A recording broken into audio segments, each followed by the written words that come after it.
ऐसा कहा तो प्रथम पुत्र के लिए जब प्रथम रानी पहुंची तो नेत्रों में आज पट्टी बांध ली, नेत्रों को बंद कर दिया।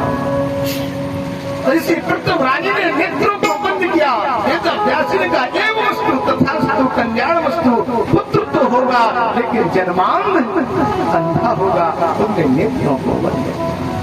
दूसरी रानी पहुंची, दूसरी रानी ने आज मिट्टी का शरीर में लेप कर दिया। जब शरीर में मिट्टी का लेप करके जैसे दूसरी रानी पहुंची, नेत्रों को खोले हैं तो आज वेद व्यासी ने कहा जाओ एवं वस्तु तुम्हारे भी पुत्र होगा लेकिन क्षय रोग से पीड़ित होगा जो राजा पांडु। तीसरी रानी भगवान का भजन करते हुए पहुंच गई, जिससे काका पुत्र जी की उत्पत्ति हुई है। बोलो भक्त और भगवान। आज जैसे तीसरी रानी भगवान की भक्त बनकर के नृत्य करते हुए पहुंच गई, भगवान ने कह दिया वेद व्यासी ने जाओ तुम्हारे पुत्र होगा लेकिन भगवान का परम भक्त होगा।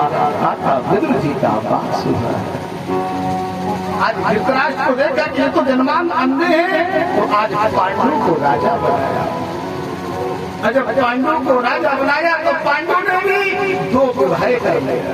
पहला विवाह बुआ कुंती से किया और दूसरा विवाह माधुरी से किया।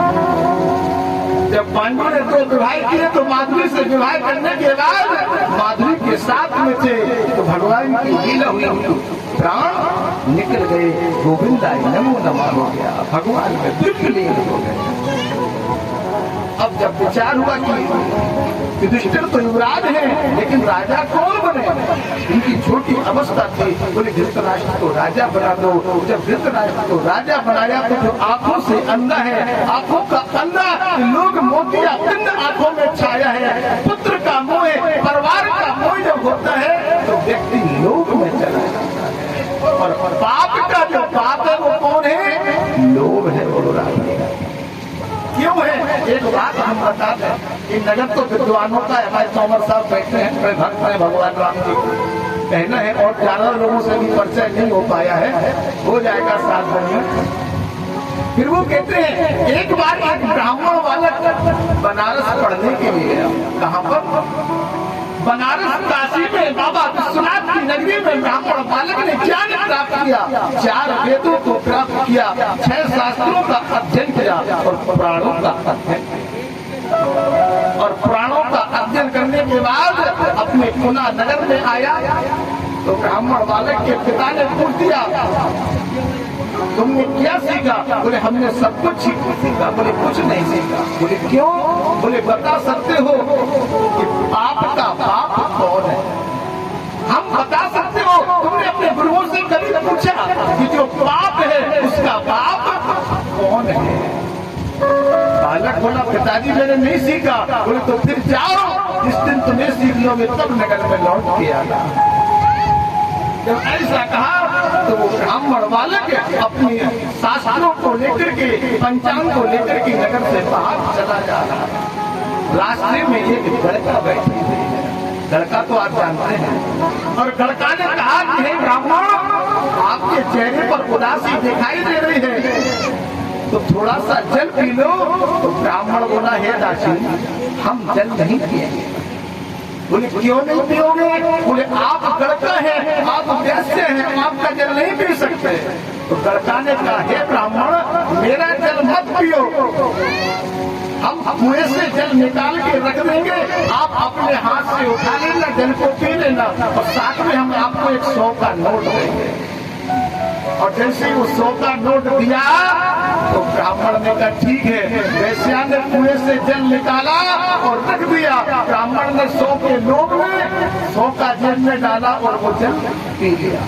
वैश्या समझ गई इस बालक ने ज्ञान तो प्राप्त किया है लेकिन समाज ज्ञान नहीं। जब ऐसा कहा तो लड़का बोले हे ब्राह्मण अब तुम्हारी प्यास तो बुझ गई लेकिन तुम्हारे चेहरे में लग रहा है कि तुम्हें भूख भी लगी है, सुधा भी लगी है। जब ऐसा कहा तो वैश्या बोली हम सीधा सामान लेकर के आएंगे और हम सामने रख देंगे और 500 का नोट देंगे, आप अपने हाथ से बना लेना और खा लेना। ब्राह्मण बोला ठीक है। वैश्या गई, सीधा सामान लेकर के आई और ब्राह्मण को दिया और 500 का नोट दिया। ब्राह्मण ने फिर वो 500 का नोट जेब में डाला और वो सीधा सामान से भोजन बनाने लगे। लेकिन कभी भोजन बनाया हो तब तो बना सकते हैं, भोजन नहीं बन रहा था। वैश्या आई, वैश्या बोली अरे ब्राह्मण अगर नाराज न हो तो ले आओ दाल, हम तुम्हारी छोड़ देते हैं।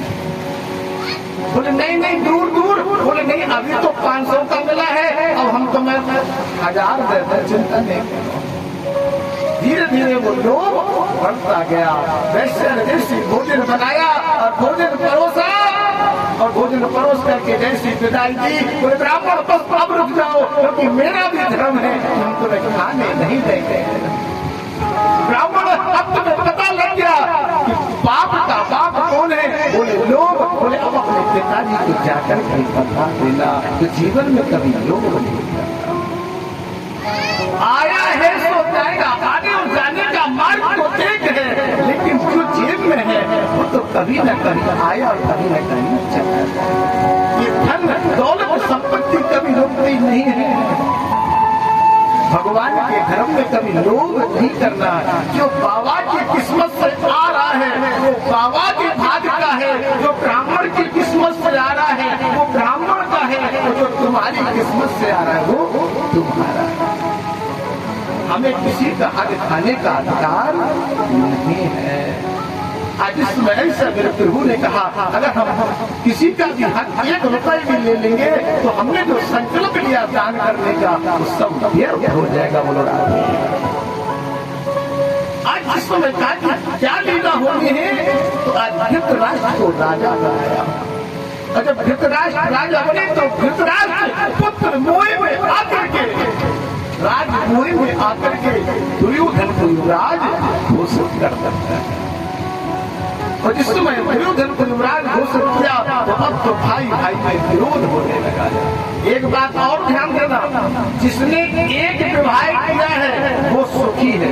अखबार वाले ध्यान देना, सभी लोग समझदार हैं। बहुत चिंतन करना, बहुत मनन करना, तो फिर भी समझ में ना आए तो बिल्कुल पूछ लेना, हम तो आपके बालक हैं। बोलो राजा। जिसने एक विवाह किया है वो परम सुखी है और जिसने 2 विवाह किए हैं वो जीवन भर सुखी है। जिसने 2 विवाह किए हैं और जिसने 3 विवाह किए हैं उसको साक्षात परमात्मा की कृपा हुई है। जैसे दशरथ ने जब 3 विवाह किए तो भगवान राम स्वयं अवतरित हुए हैं। तो 2 घोड़ों पे असवार करने वाला व्यक्ति हमेशा डूब जाता है। इसलिए कभी जीवन में 2 विवाह मत करना, या तो ये करना या फिर 3 करना, 2 नहीं करना। देखो मैं प्रमाण दे दूं, ध्यान देना आप सभी लोग। जब राजा शांतनु ने 2 विवाह किए तो पहला विवाह गंगा से किया तो गंगा छोड़ के चली गई तो जीवन भर दुख हुआ। जो पहला पुत्र था उसको गद्दी नहीं मिली तो पुत्र का चेहरा देखकर के राजा शांतनु को भी सुख। इसके बाद इनके पुत्र हुए कौन? पांडु।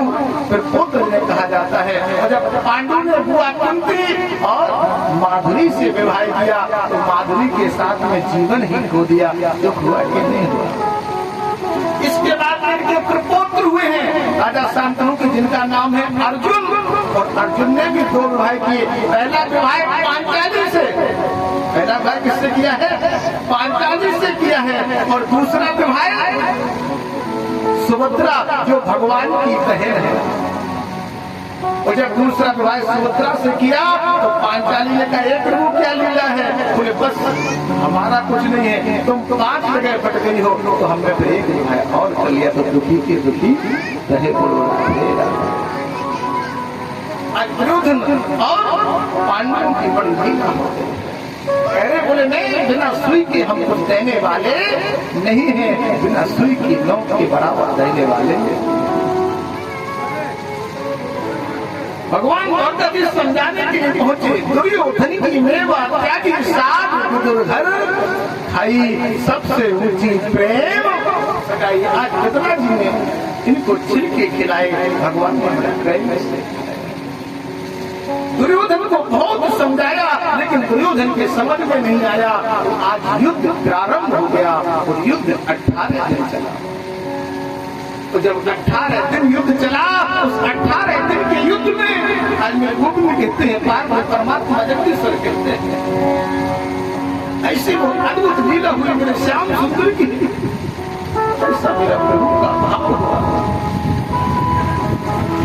18 दिन युद्ध होने के बाद आज जब वीर गति को अभिमन्यु प्राप्त हो गया है और 18वें दिन दुर्योधन लेता है वीर भूमि पर, जंगा पर तोड़ दिया है भीम ने, तो इनका मित्र, इनका सखा आया कौन? अश्वत्थामा। और अश्वत्थामा ने आकर के दुर्योधन से पूछा, मित्र तुम्हारी अंतिम इच्छा क्या है? पूरे युद्ध में सभी नष्ट हुए, लेकिन तुम्हारी अंतिम इच्छा क्या है? हमारी अंतिम इच्छा कि एक भी पांडव का कल्याण नहीं हुआ, अगर एक पांडव चला जाता तो मैं प्रसन्न। अश्वत्थामा ने जाकर के पांचाली के जो 5 नन्हे नन्हे सुकुमार सो रहे थे, उनका शीश धड़ से अलग कर दिया और ले आकर के दुर्योधन को दे दिया। दुर्योधन बोला, भैया ये मेरी मित्र अश्वत्थामा। अश्वत्थामा ने जैसे अपने विचारों को किया, ये अपनी क्या लीला को किया है, अपने क्या विचारों को किया है। आपके पास कोई स्वरूप का क्या है? भक्ति भाव से भगवान विचार करते हैं। दुर्योधन के नेत्रों में आंसू आ गए। मित्र तुमने अच्छा नहीं किया, मैंने पूरे जीवन में दैर रखा पांडवों से, मैंने पांडवों से दुश्मनी रखी, लेकिन जो सुकुमार थे किसी न किसी प्रकार से एक दिन ऐसी लीला को कर देते कि जब वो अपने पिता को तर्पण करते तो मुझे भी तो तर्पण कर देते। एक दुष्ट चाचा था, उसका भी कल्याण करता।